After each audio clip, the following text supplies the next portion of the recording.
Let's look at it from Penn State's point of view. This is a team, amazingly, they win a conference home game last year, so looking to get things off on a little bit better footing in their first conference home game this year. What are you watching on the field from a Nittany Lions point of view? Well, I can tell you what, they've got to find a way to be able to protect Christian Hackenberg, because when you look at Rutgers, they can rush the passer, and they do a tremendous job of getting that done. You talk about coming up with some unique rushing and pass rushing situations and schemes. They will do this. They will be very disruptive. Remember, Coach, this is I'd call them undersized as far as the defensive line is concerned, but they're very quick, very tough. Penn State will need to be able to force the issue by running the football, because if it turns into a pass rushing drill, we've seen what will happen. It's happened in the past as far as Penn State is concerned, having trouble protecting the passer. They've got to run it. Yeah, I absolutely agree, Howard. And the same thing with what Lisa said about Saquon Barkley.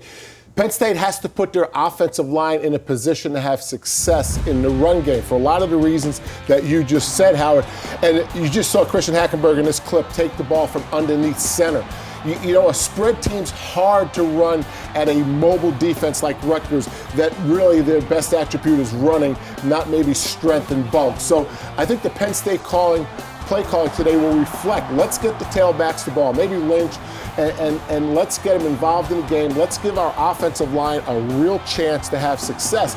Not only to have success running the ball, but if they can keep the defense off balance, then when the Penn State offensive line is asked to pass protect, which obviously they've had trouble with, this helps them because the defensive line isn't taking off on the snap. Well, over 200 yards rushing, to your point, against Buffalo. Just the third time in 15 games under James Franklin they have hit that number. Again, that game, one of our primetime games this evening. We have two games kicking off at noon Eastern time. Among them, it's the Golden Gophers against the Golden Flash.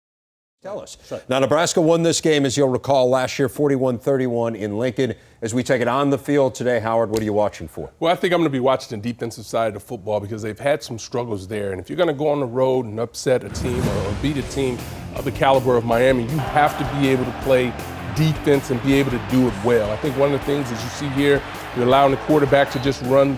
Being able to stop the run has got to be a problem. Plays of 20-plus yards or more, they've given up 9 of those plays. They're allowing their opponent's quarterback is almost completing 60% of his passes. So they're going to have to make some plays, not only versus the run, but particularly in the pass, and not giving up those 20-plus plays that will get them in trouble and change the momentum in this game. And, of course, part of the issue for Nebraska has been injuries on defense. They do expect to have Josh Banderas and Dedrick Young, two of their key cogs at linebacker, back. But Vincent Valentine, a little banged up, one of their most important players in the middle on defense, so they might not be with him. He has an ankle injury. As for the Iowa Hawkeyes, another one of those Big Ten ACC games. This one primetime here on BTN.